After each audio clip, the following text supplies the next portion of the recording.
요한복음 14장 1절에서 7절까지입니다. 예수님과 제자들이 유월절 만찬을 마쳐갈 즈음에 주님이 말씀합니다.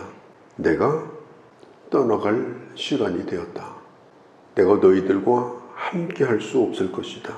나 있는 곳에는 너희가 따라올 수가 없다. 그때 베드로가 이렇게 말합니다. 주님, 다른 사람은 몰라도 저는 주님을 끝까지 따라갈 것입니다. 그때 주님이 말씀하기를 아니다. 너는 오늘 밤이 지나기 전에 나를 3번이나 부인하게 될 것이다. 이 얘기를 함께 들었던 제자들은 깊은 근심 가운데 빠지게 됩니다. 주님이 어디로 가신다는 건가? 우리가 주님을 따라갈 수 없다면 우리는 도대체 앞으로 어떻게 살아가는 건가? 이런 상황 가운데서 우리 주님께서 말씀하십니다. 너는 마음에 근심하지 말라. 하나님을 믿으니 또 나를 믿어라. 내 아버지 집에는 거할 곳이 많도다. 그러면서 제자들을 위로하여 주십니다. 하나님을 믿어라. 그리고 또 나를 믿어라.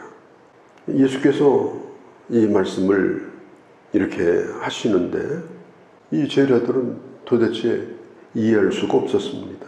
뭘 마련하고 또 데려온다는 얘기는 뭔가? 마태복음에 보면요, 25장 34절에 이미 창세전에 천국과 지옥이 이미 예비되어 있었다 이렇게 말합니다. 그럼 예비한다는 말은 뭐냐? 지금 집이 있어요. 그런데 집문이 굳게 닫혀 있습니다. 집이 있어도 집문이 닫혀 있으면 그 집은 그림의 떡이에요. 그 집의 문이 열려져야 됩니다. 또 열려져 있다 할지라도 들어갈 자격이 있어야 됩니다. 우리 주님이 여기서 하시는 말씀은 뭐냐면 내가 그 문을 열어놓으러 가겠다. 열어놓을 뿐 아니라 그 문에 들어갈 수 있는 자격을 너에게 줄 것이다. 인간은 죄인이기 때문에 누구도 하나님 앞에 나갈 수가 없습니다. 예수님께서 이 땅에 내려오신 목적이 뭐냐? 그 문을 여시려고, 그 문을 여는 사명을 감당하려고 오신 거예요. 그래서 주님께서 십자가를 향해서 가신 것입니다.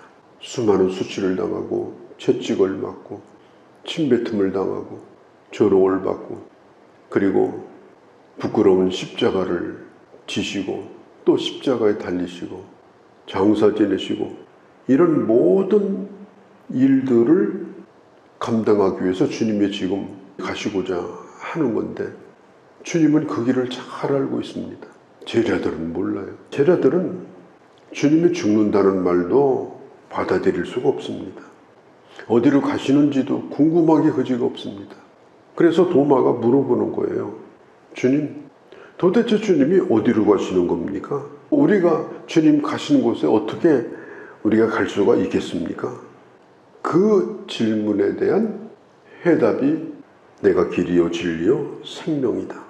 생명으로 인도하는 그 길을 너희는 따라올 수가 없다. 내가 홀로 가야 되는 길이다. 유일한 통로를 여는 직무자가 바로 나다. 주님이 지금 그 말씀을 하시는 거예요. 제자들이 이해를 했을까요? 그게 감동이 됐을까요? 아마 먼 훗날 얘기로 아마 들렸을 것입니다. 우리도 신앙생활을 하면서 당장 걱정하고 살 게 많아요. 먼 곳에 있는 천국보다는 지금 눈앞에 있는 문제들 때문에 늘 근심이 우리에게 있습니다. 그러면 이 천국의 메시지는 뭐냐? 오늘 현실에 어려운 분들에게 어떤 현실 도피를 하라고, 마음의 안정을 가지라고 하시는 말씀인가? 우리 한번 생각을 해볼 필요가 있는 거예요. 자, 예를 들면 지금 어떤 아이가 길을 잃고 울고 있어요. 아이가 길을 잃어버리고 우는 것이 가장 나쁜 상황입니다. 돌아갈 집을 지금 못 찾고 있는 거예요. 날은 어두워져요. 그런데 길을 가르쳐주는 사람도 없고 자기도 모르고, 근데 어떤 낯선 사람이 오더니 울지 말고 사탕이나 하나 먹어라. 그리고 사탕을 입에다 넣어줍니다. 아이가 위로가 될까요? 야, 날이 저물었으니까 너 배고프지? 이거나 먹어라. 피자 한 판 시켜다 줍니다. 그 아이가 그렇게 하면 울음이 그칠까요? 더 크게 웁니다. 날이 더 어두워지는데요. 거기 혼자 남아 있어야 돼요. 이 아이를 울음을 그치게 하는 방법은 딱 한 가지입니다. 울지 말라. 내가 너를 집에다 데려다 주겠다. 그게 오늘 이 본문 말씀이에요. 근심하지 말라. 내가 너를 데리러 오겠다. 아이가 그 얘기를 듣고 울음을 뚝 그칩니다. 그 길을 아는 사람을 만난 거예요. 그 집에 간 건 아니에요. 그런데 그 아이는 이미 그 마음이 집에 가 있어요. 오늘 천국을 바라보며 사는 사람들은 바로 이런 사람들입니다. 장차 천국이라는 것은 이 세상에 정신적인 안정을 갖게 하는 도피처가 아니고 천국은 현실입니다. 모든 것이 사라지는 현실이 있는 그곳이 천국입니다. 그래서 사도 바울은 그가 너무너무 고통스러울 때 내가 앞에 누릴 영광을 생각하면 지금의 고난은 아무것도 아니다. 나는 돌아갈 곳이 있다. 내가 내 달려갈 길을 다 달렸다. 내가 할 일을 다 마쳤다. 주님은 나를 위해서 생명의 멸관을 예비해 두셨다. 천국의 메시지, 천국에 대한 예수 그리스도의 약속은 바로 오늘을 사는 우리에게 가장 중요한 소망입니다. 확실한 것입니다. 왜 확실하냐? 예수님이 확실한 분이기 때문에 그렇습니다. 요한복음 10장에 보면 예수님께서 이미 말씀을 하셨어요. 내가 양의 문이다. 나를 통해서 가면 절대 안전하다. 내가 생명의 문이다.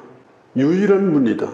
예수 그리스도를 통하면, 예수 그리스도를 거치면 이 세상에서도 주님께서 목자가 되셔서 인도해 주시고, 그리고 마지막 하나님의 나라에 이를 때 그때 생명의 목자가 되시는 거예요. 요한복음 1장에 보면 나다나엘이 주님을 만났을 때 1장 51절에 무슨 나사렛에서 선한 것이 나겠느냐 그러면서 비아냥거립니다. 그때 예수님이 그에게 하신 말씀이 하늘이 열리고 하나님의 사자들이 인자 위에서 오르락 내리락 하는 것을 보게 될 것이다. 예수님이 바로 하늘문을 여시는 분이다. 그분이 우리를 그 하늘문까지 인도하시는 분이다. 그게 나다나엘에게 주님이 주신 말씀이에요. 6절 말씀을요, 불신자들은 아주 싫어합니다. 왜 싫어하냐면, 그러면 절간에 있는 우리는 뭐냐? 지금 산에 가서 도 닦고 있는 우리는 뭐냐? 그 도가 길이 아니더냐? 그 도가 진리가 아니더냐?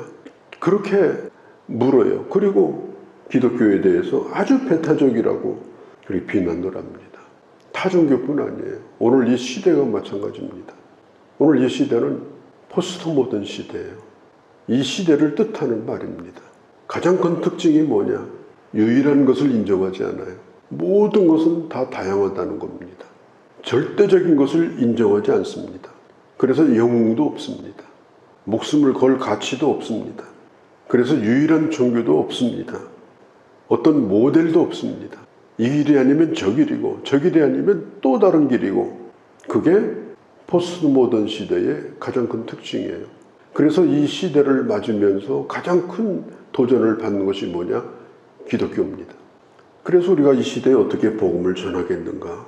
우리는 이것을 깊이 고민해야 앞으로 하나님의 나라가 확장되는 일을 할 수가 있는 거예요.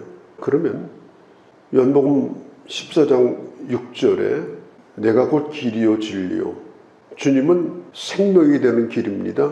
유일한 진리가 되는 길입니다.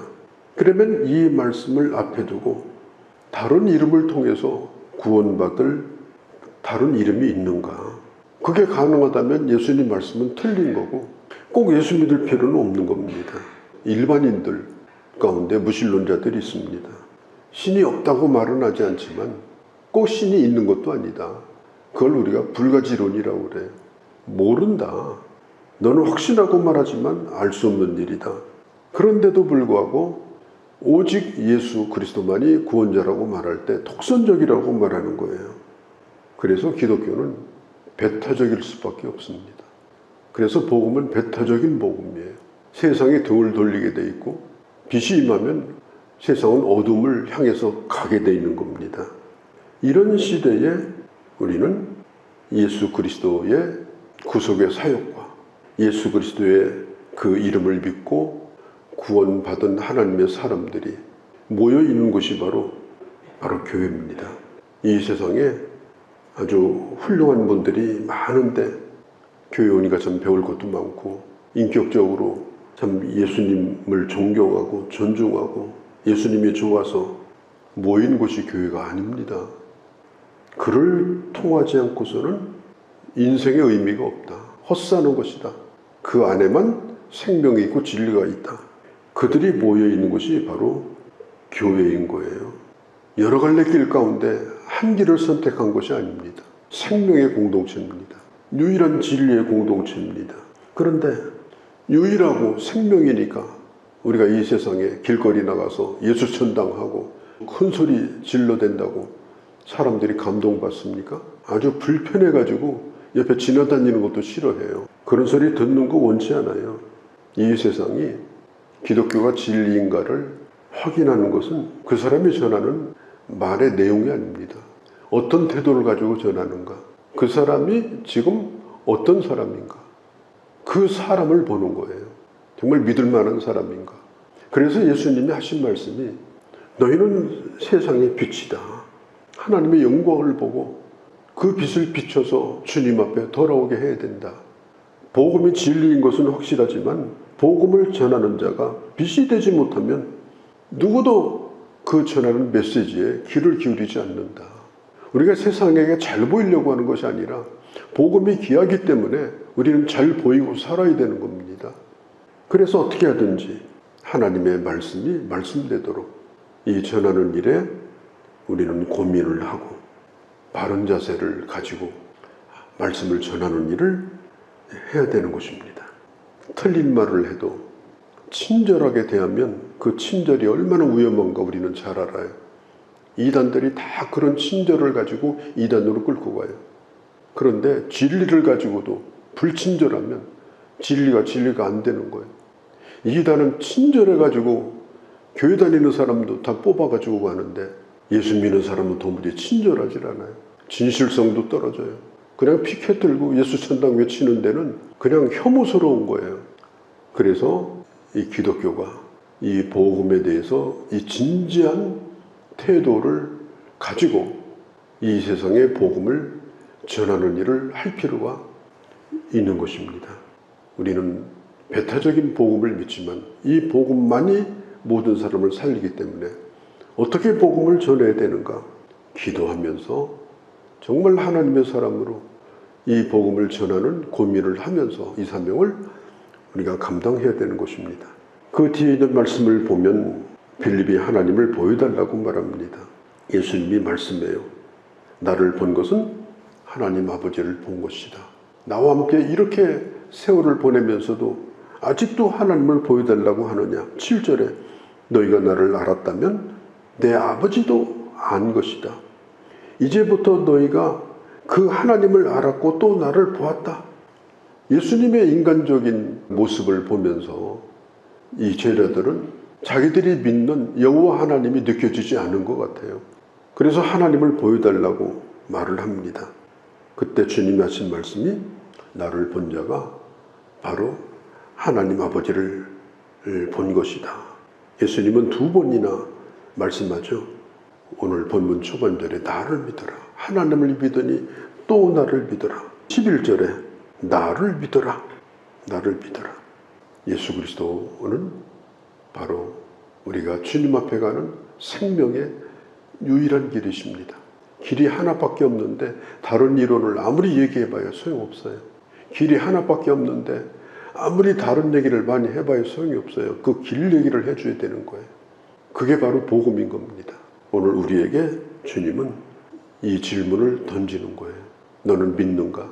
또 믿는다면 너는 어떻게 이 복음을 전하겠는가? 오늘도 기도하면서 주님의 지혜를 구하고 우리 마음 깊이 결단하는 그런 시간이 되어지기를 바랍니다. 거룩하신 우리 아버지, 하나님을 믿으니 나를 믿어라. 그리고 또 나를 믿으라고 말씀하신 우리 주님, 그 주님은 하나님 앞에 가는 유일한 길이 되셨고 유일한 진리가 되셨고 유일한 생명이 되십니다. 우리는 이 복음을 믿는 자로 여기에 모였고 복음을 전하는 자로 우리는 세상으로 나갈 것입니다.